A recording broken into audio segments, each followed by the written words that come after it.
एक कुटुंब उत्तर कोरियामधून पळून गेलं तब्बल 10 वर्षाचं प्लॅनिंग करून एका रात्रीत भयानक वादळी समुद्रातून वाट काढत एका छोट्या होडीच्या मदतीनं उत्तर कोरियातून यशस्वीपणे पळ काढला।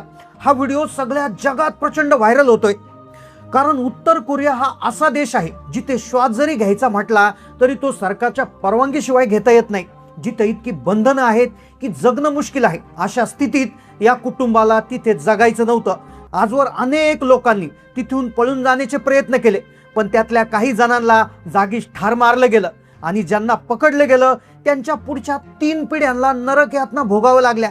तिथे शिक्षा इतकी जबरदस्त आहे, जर पळून जाणाऱ्या व्यक्तीला पकडलं तर त्याला तुरुंगवास होतोच, पण त्याच्या मुलाला आणि त्याच्या नातवाला देखील पुढच्या 3 पिढ्यांना तुरुंगात राहावं लागतं।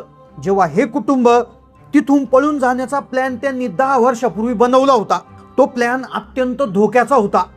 त्यांनी 2016 पासून दरवर्षी हळूहळू हे प्लॅन केला गेला आणि 2026 मध्ये हा प्लॅन यशस्वी केला, ज्यामुळे जगामध्ये मोठा विक्रम झाला आहे। ज्या समुद्रामध्ये मोठ्या मोठ्या जहाजा बुडतात तिथे एका छोट्या बोटच्या मदतीने एका कुटुंबातील 10 जण, त्याच्यात चक्क एक गरोदर महिला देखील होती, त्यांनी एका छोट्या बोटीच्या मदतीने तो समुद्र पार केला आणि ते पोहोचले दक्षिण कोरियात। आता दक्षिण कोरियात पोहोचल्यानंतर त्यांना वाटलं होतं आपलं आयुष्य सुधरेल, पण तिथे गेल्यानंतर जे झालं त्याने अख्खं जग हादरलं आहे।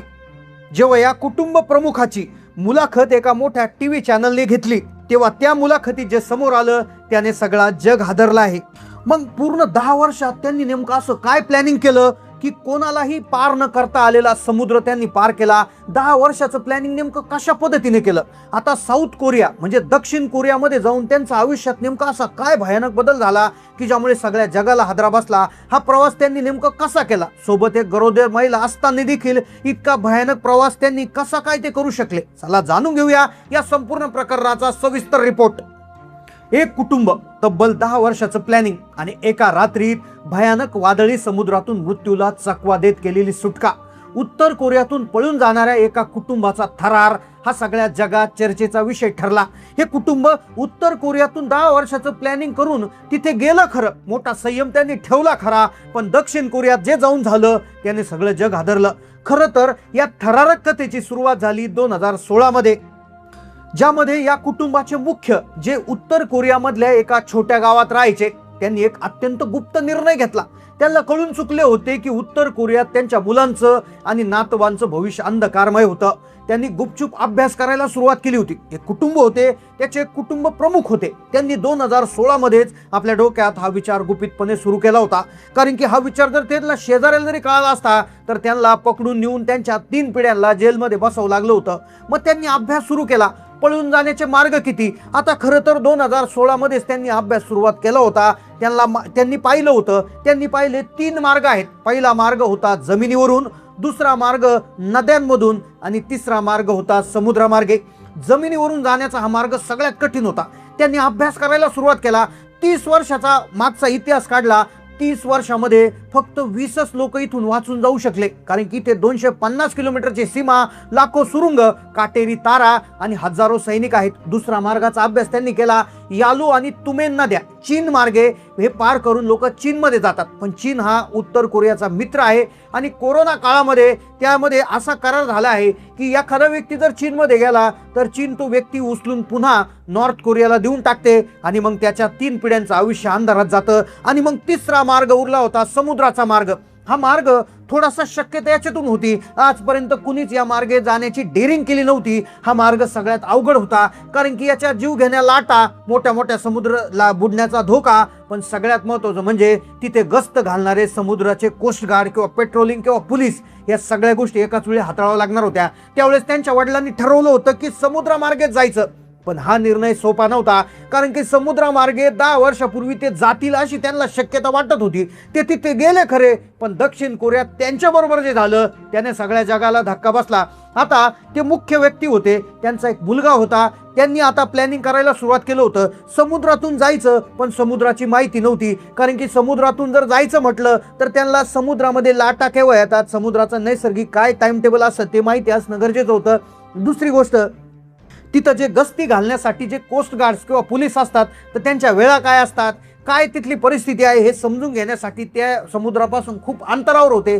त्यांना काहीच माहिती नव्हतं. आणि मग अखेर त्यांनी एक निर्णय घेतला. 10 वर्षापूर्वी आपला लहान मुलगा किम इयोक याला एका विशेष मोहिमेवर पाठवलं. त्यांनी मुलाला सांगितलं, तू किनारी भागात जा, तू समुद्रा शेजारी राहा, तिथे जाऊन मासेमारी शिक, बोट चालवायला शिक आणि तिथल्या सैनिकांशी मैत्री कर. पहा, 10 वर्षापूर्वीचं प्लॅनिंग मुलाला तिथे शिकण्यासाठी पाठवलं. पुढील 5 वर्ष किम इयोक हा त्यांचा मुलगा किनारपट्टीवर एका सामान्य मच्छीमार म्हणून राहू लागला. त्यांनी समुद्रांच्या लाटांचा अभ्यास केला. कोणत्या ऋतूमध्ये जी समुद्राची गस्त जी पोलीस घालतात ती कमी असतात, रात्रीच्या वेळी सैनिकांच्या शिफ्ट कशा असतात, हे सगळं त्यांनी डायरीत लिहून ठेवलं. एवढंच नाही तर एवढ्या काळात त्याने स्वतःची एक बोट बनवली. त्यांनी स्थानिक सुरक्षा रक्षकांच्या लहान लहान तो आता लाच देऊ लागला होता. तिथे देखील करप्शन होतं, तिथे देखील तो पैसे देत होता. सैनिकांना पैसे देऊन त्यांनी विश्वास संपादन केला. तो त्या भागातला सगळ्यात विश्वासू मच्छीमार मानला. हे सगळं चालू असताना कल्पना नव्हती की हा तरुण एका मोठ्या कटाची तयारी करत होता. 2023 साल उजडलं. साधारणपणे 3 वर्षापूर्वी एक मोठा धक्का त्याला बसला आणि त्याच वेळेस तिथे ही प्लॅनिंग फिसकटणार होतं. कुटुंबाचं प्लॅनिंग पूर्ण झालं होतं, पण एक मोठी अडचण आली. ती म्हणजे किम इयोकचा मोठा भाऊ किम इलक याची पत्नी गरोदर राहिली. उत्तर कोरियाच्या नियमानुसार महिलांना मासेमारीच्या बोटींवर जाण्यास मनाई आहे. जर एखादी महिला बोटीजवळ दिसली तर तिचा अर्थ पलायन असा होतो. तिला थेट गोळी मारली जाते. कुटुंबापुढे पेच होता, आता प्लॅन रद्द करायचा की जोखीम घ्यायची, कारण की आता ती गरोदर झाली होती. एकतर आधीच जायचा प्लॅनिंग, त्यात ती गरोदर, महिला दिसली तरी गोळी मारायचा नियम होता. आता गरोदर महिला म्हणल्यावर ढे वाढला होता.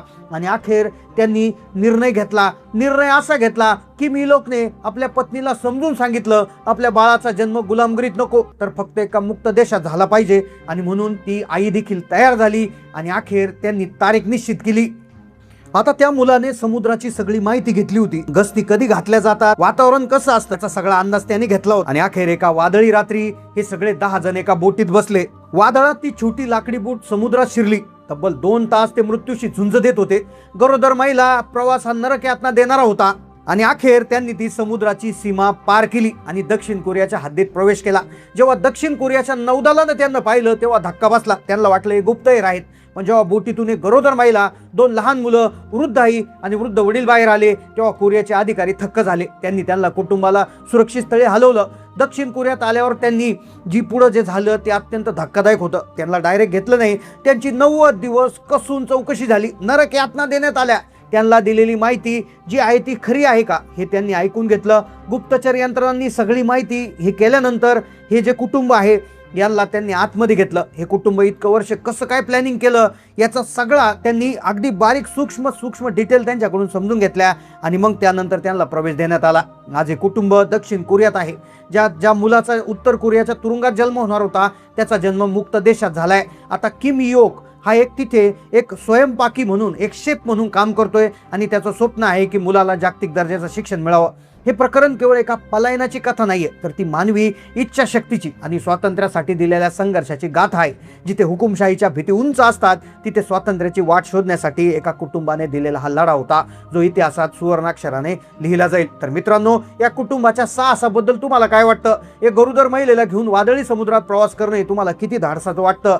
तुमच्या प्रतिक्रिया कमेंटमध्ये कळवा. जर हा व्हिडिओ आवडला असेल तर लाईक करा आणि अशा रोमांचक माहितीसाठी आमच्या चॅनलला सबस्क्राईब करायला विसरू नका. धन्यवाद.